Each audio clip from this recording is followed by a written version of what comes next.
मुश्किल हालात हैं, बहुत मुश्किल हालात हैं। मैं इसको सियासी मद्दोजर कहूँगा। और होता यह है कि सियासी मद्दोजर में आपको मंजिल नज़र आनी चाहिए, और अगर किसी स्टेज के ऊपर ये फीलिंग हो कि मंजिल दूर होती जा रही है मुख्तलिफ वजूहात की वजह से, तो वो फिर आई थिंक कि तशवीश का मसला होता है। जो जिस किस्म की इस वक्त कॉन्फ्रंटेशनल इन्वायरमेंट बना हुआ है मुल्क में, उसमें तो मुझे कोई पॉजिटिव चीज़ इमर्ज करती हुई इन द फोर्सिएबल फ्यूचर नज़र नहीं आती है। लेकिन उसके साथ साथ ये भी कहूँगा कि ये अगर जो कॉन्फ्रंटेशनल इन्वायरमेंट है ये जारी रहता है या एक्सेंचुएट होता है और ज़्यादा ख़राब होता है, तो फिर उससे मुल्क के हालात और ज़्यादा बिगड़ सकते हैं। और मेरा ख्याल है कि तमाम सेन जहनों को जो कि एक रैशनल थॉट रखते हैं, उनको मेरा ख्याल है कि इकट्ठे हो के बात करनी चाहिए कि क्या वो तरीके हैं, क्या वो स्टेप्स हैं जो कि लेके हम इस डिक्लाइन को रोक सकते हैं और मुल्क को सही समत में गामजन कर सकते हैं। सबको सैक्रिफाइस करना पड़ेगा, सबको गिव एंड टेक करना पड़ेगा। कोई एक पार्टी नहीं जीत सकती, ये एक हकीकत है। मैं बिल्कुल इस बारे में कन्विंस्ड हूँ और वक्त गुजरने के साथ साथ और कन्विंस्ड होता जा रहा हूँ।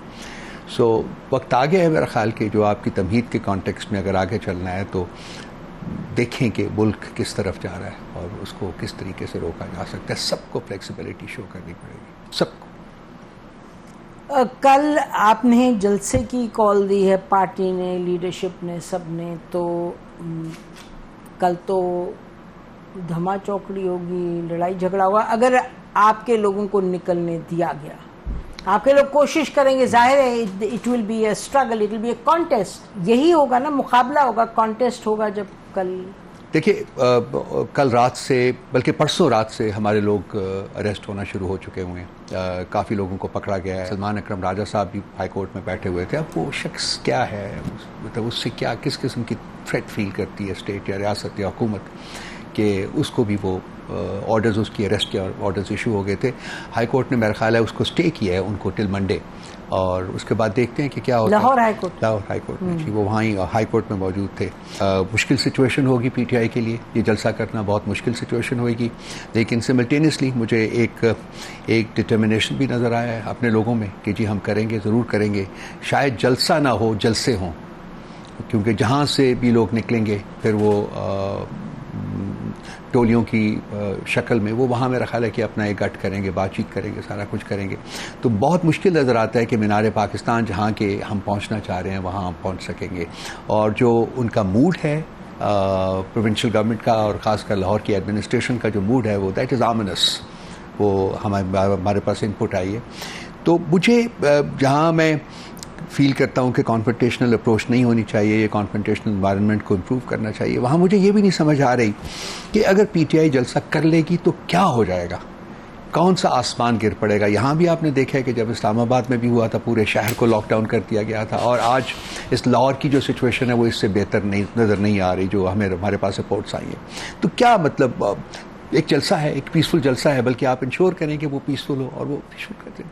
एक पॉलिटिकल पार्टी तो है ना, लेकिन खौफ है, खौफ जो है वो इनको जीने नहीं दे रहा। वो एक आई फील कि I just can't understand it, मैं ज़हन मेरा नहीं मानता कि क्यों। जी, मेरा ख्याल है कि अगर हम देखें इसको बिल्कुल क्लिनिकली, तो क्योंकि दो फरीक हैं, ठीक है जी, और इस वक्त कहने को एक जंग जारी तो है, तो अगर जंग में एक साइड दूसरे का पलड़ा भारी तो नहीं होने देती इस वक्त। तो मुझे बताइएगा, correct me if you think I am misstating, कि ये तो दो फरीक हैं जंग में।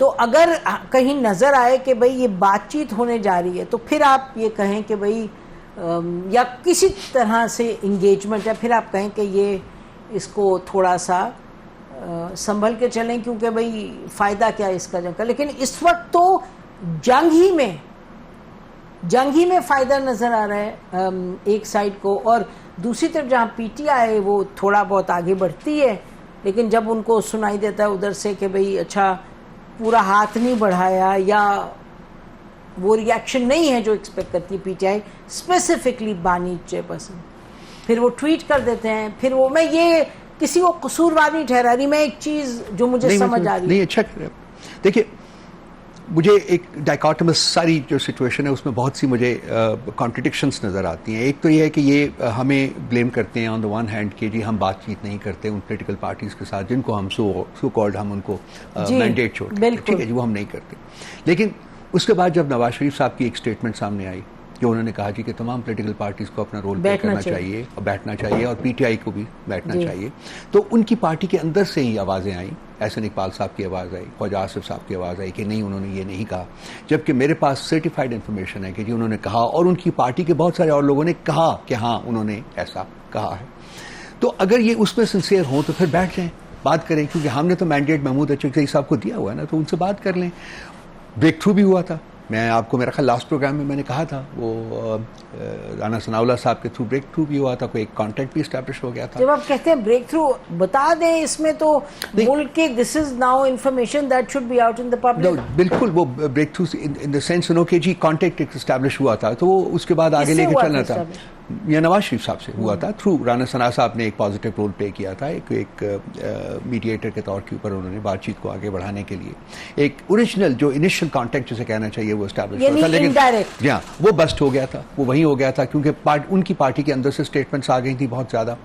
तो हमारा तो हमारा तो मौजूद है, महमूद अचकज़ई साहब मौजूद हैं, उनसे बात कर लीजिए, हम बनाएंगे।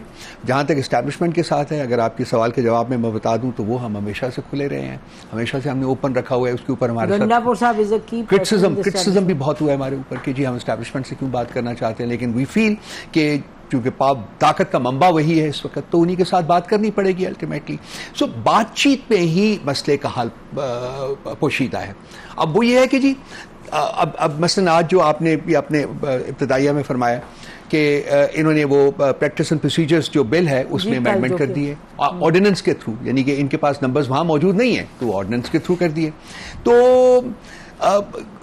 मतलब कहीं तो ये मुझे फीलिंग आनी चाहिए ना कि जो गवर्नमेंट है, जो गवर्नमेंट साइड है, वो मामले को इंसाफ के तराजू में तोल कर आगे बढ़ना चाहती है। मुझे ये चीज नजर नहीं आती। Everything is because this is war.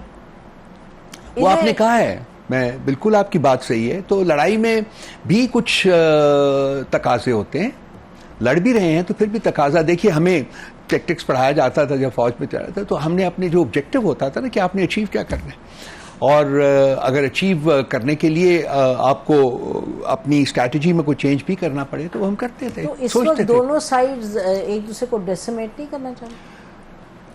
हाँ, मतलब ऑब्जेक्टिव की बात अगर हम क्लिनिकली इसको करें एग्जामिन, तो जो ऑब्जेक्टिव है वो क्या है? ऑब्जेक्टिव तो है one annihilates the other. You can say it's unrealistic, it's wrong, it's this, but जो मुझे दिखाई दे रहा है वो तो यही है। ये एक दूसरे को इनाहिलेशन करने का, खासकर पीटीआई को इनाहिलेट करने का जो तकाजा है आपको इस वक्त ऐसा दिखाई देता है? वो तकाजा जो है वो इंसाफ के तकाजों से बिल्कुल हट के हैं। यानी कि 2 साल सवा 2 साल में फिर उसी बात के ऊपर आता हूं। मैं उसके बारे में बात करना इसलिए नहीं चाहता कि मैं चाहता हूं कि हम आगे बढ़ें। नहीं तो मैं मेरा बेसिकली जो मकसद है वो कि आगे बढ़े। बहुत अच्छी बात है, मैं भी यही चाहती हूँ कि आगे बढ़े, लेकिन मैं कह रही हूँ ये रियलिटी है। तो जब आप फरमाते हैं कि आगे बढ़ना है, तो ये जब रियलिटी है तो इसकी पे हमें क्या करना? मेरा ख्याल है आपके साथ बड़ी कैंडिडेट गुफ्तगू होती है यहाँ, और उसका मकसद यही होता है कि देखें कि आगे कैसे बढ़ा जाए। देखिए मैं आपको बताता हूँ, खान साहब के खिलाफ अब 2 मुकदमे पेंडिंग है, बाकी सब उनकी बेल हो चुकी हुई है। तोशाखाना 2 और 180 बिलियन का जो है, तोशाखाना 2 क्रैश हो चुका हुआ है क्योंकि वो अमेंडमेंट जो आ चुकी हुई है, जो इनकॉर्पोरेट हो गई है अब,